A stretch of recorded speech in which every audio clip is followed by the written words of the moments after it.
Hello everyone, it's Christmas morning and it's time to unwrap my present. I must have been extra good this year because look what Santa brought me. Of course, you knew this from the thumbnail, so let's take a look at this thing. You know, one thing that I have about these that I don't like is they don't say on the box the minimum radius. So I kind of have a problem with this. But anyways, usually when I get something from eBay, I'll just test it out right away. But because this is a Kato, I didn't. I kind of have, my instinct is kind of telling me that this is going to run. See now, I wish they would put that on the box, the rear tender is not illuminated and the minimum operational radius is 11 or 282 millimeters. So that bugs me a little bit because if you have 9-inch curves, you can't run this, and that would be a problem. Fortunately, I built my layout on purpose to run these, so for me it's okay. But I wish they would tell you on the box. The other remark about the headlight not operating, that doesn't really bug me, but if you want to convert this to DCC, it's not really easy to do it. The way they've done it, there's an extra little bit of foam here. Oh no, it's not foam, it's hard plastic. So the way they've done it is they have the front end here. This front end has its own motor. It's connected to the track. And this rear end has its own motor and it's connected to the track. So you have to isolate both motors and you have to rewire that. They tell you in the instructions to use the plastic to move it around. That is the way to go, actually. Very good advice. I've been doing that for a little while, actually. But that makes a huge difference. Let's take a look at this close up. Over some very uneven curves. Little trick they did, because of course the real one didn't do that. So look at all this detail. And crisp, look at the crisp lettering. So this would be the excursion train version. Of course, the same tender as the FEF3, which is excellent. I have nothing bad to say about this. They have their own Kato type of coupler, which is alright. It seems to be kind of easy to remove. There you go. I didn't think I was going to take this apart, but I guess yes. You can have a good look at the drawbar. Let's see, maybe I will take it apart. But before I do, let's see if it's going to run. Just the front of the engine like that is going to make a nice thumbnail image.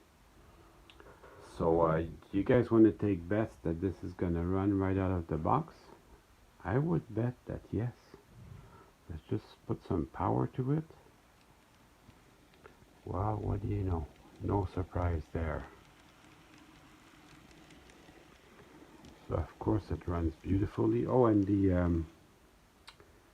on a lot of engines, the front and rear set of drivers is geared together, but on this they are not geared together. They were completely independent, so they won't always be timed like this.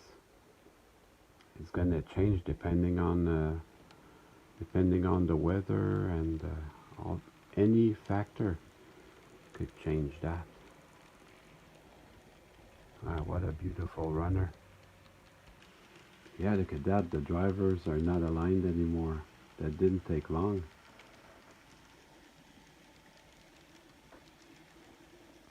Watch as it comes out the curve. The light's going to move a little bit relative to the rest of the engine, just like the prototype. So this engine, it should be very good even if you have uneven track. My track is very nice, of course, but even if you have a little bit of uneven track, it should go good. So that's really neat.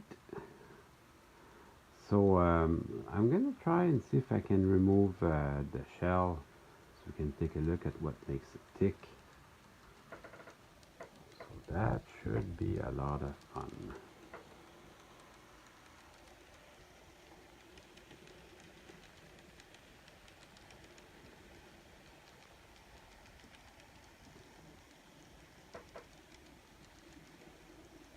I'm just speechless. That doesn't happen often. First, I'm going to remove the tender.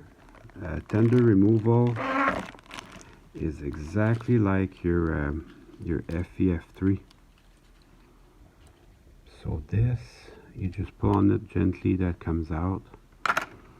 And then the same thing for the tender. You just pull on it very gently. It will just pop out. Put back and up a little bit.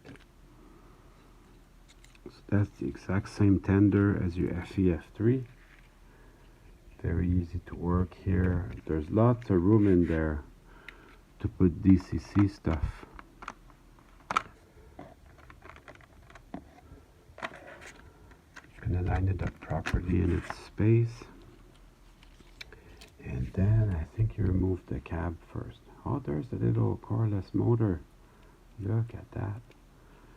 Incidentally, most models are like that, where the two parts move independently.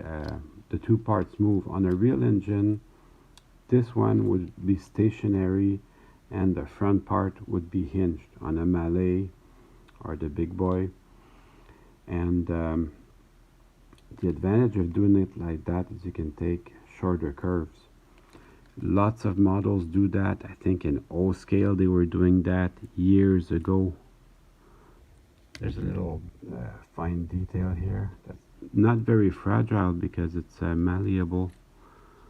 Yeah, ever since I was a little kid, I was looking at Model Railroad magazine and I knew I wanted a big boy. And I'm gonna see if I can remove the cab without tearing everything out. Yeah, I was like, someday I'll have a big boy. Here's the method I found.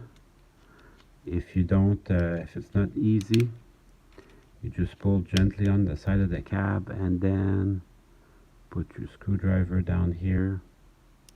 And that will give you enough leverage to pop the cab out. Let's have a look at this detail. I've seen a guy where he'll paint some of these things gold. You have the two side glass and a little bit of a throttle. There should be a brake stand here and then the fireman stuff. That's my job that I like in the cab, is fireman. Let me just see if I can get this boiler shell off. You really have to look at these things with magnification. See these pipes here? They made all the small hinges to allow these pipes to move, just like the real engine. Right, they sure did a good job. I can see two screws in there. You have to remove the firebox sides, and that will allow you access to the little screws. This didn't get me anywhere, but there's an upper shell and a lower shell, and then if you remove this cover, then you can see two more screws, which I will remove right now. That's what I was looking for when I removed the cab. These special Kado screws. Now let's just see if I can remove the top part of the shell. It's the exact same principle with the sand dome. It's snapped in there and the joint is very fine. I could hardly see it, but that just snaps right in there. And then there's two more little screws. I have found some people that do the DCC conversion for these, but I have not found a video where they do the shell removal.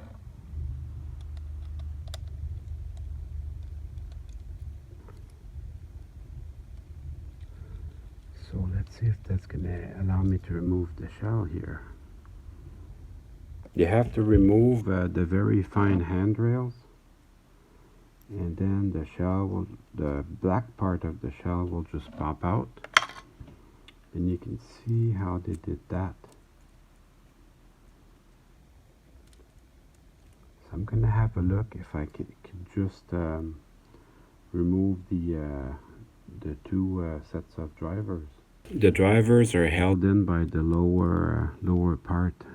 So I'm gonna remove this detail here.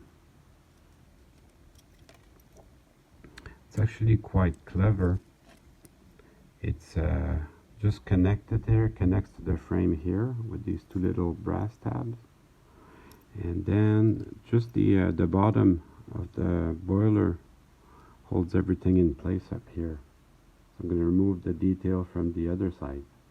This side took the firebox side with it, and that's okay. I'm going to remove the firebox side from here as well.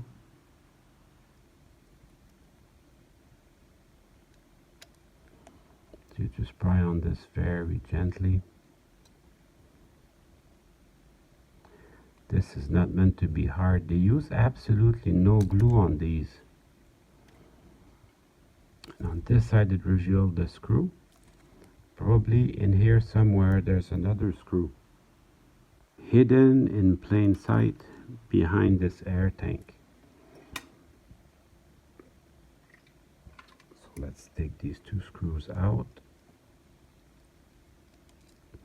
It's nice to have the video. I'm going to be able to go back and see where everything was. Then let's see if I can get the two halves of the frame there, two halves of the boiler. So here's what I did. I just pried on each side of the lower part of the boiler, and I'm able to release the rearmost power truck, and it's got a flywheel, and if I set this on the track it's gonna run all by itself. Let's try to get the front one out. I am thankful for this video because I'm going to be able to put it back together using it. So I just pulled gently on the lower part of the boiler and that come out. So I'm getting there. I had to look at a video from the Kato factory. I wasn't able to get the smoke box out. Turns out there's one final screw behind the smoke box door, and I had to get that out. So that is my last screw. In fact, at the factory, the smoke box front and the smoke box itself, they go on last. So once you have that out, you're in good shape. And once you got the smoke box out, you can remove the two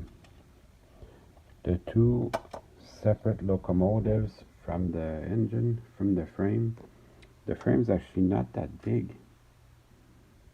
The frame's not that big, it's not that heavy, but these are made out of metal, so they are kind of heavy on their own. So you got two separate locomotives. They each have their flywheel, they each have their motors. And if you want to convert this to DCC, I looked at a couple of videos yesterday. Basically you have to connect these wires to your decoder. And the people that have done it, they did it, the guys would wire them in parallel. So you've got two locomotives working independently. Even the front one has its own headlight. Now if you want to convert this to DCC, you have to get in there, disconnect that, and connect it to your decoder. You don't even need the frame or the tender to work. They can work independently like that, and they have very good power pickup, as you can see. So I did wanted to show you that, and at the factory, I watched the factory video yesterday, they test them like that before they put it together. So that's really interesting. I've never seen that before. What a mess. That's gonna be my thumbnail actually. Help me out. I forgot how to put it back together. Goes back together very smoothly. The only thing I would have liked to improve is at the factory the smoke box goes in last, so I should have taken that out first. So next time I'll know. The front steps come out pretty easily, as a matter of fact. Allows you to see all the fine detail they did for the steam chest, all the piping that's involved. They did it with a lot of detail. I did not expect that. This is really cool. Everything went back very smoothly. It was a real pleasure working with this engine. And now it's time to run some trains. Of course, this is a good puller. I put a long train behind it. I'm going to put links in the description to the Kado factory tour and also the Kado Big Boy Pulls video. So that's going to be lots of fun. All aboard!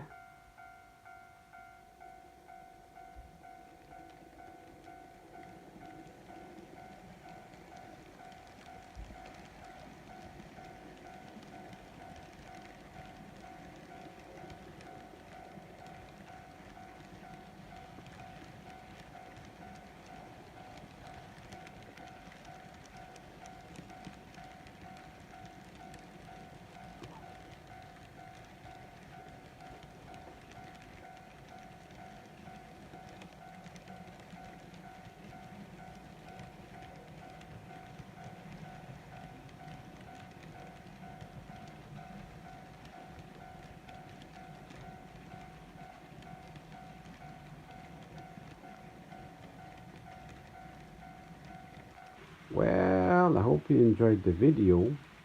I certainly had fun making it for you.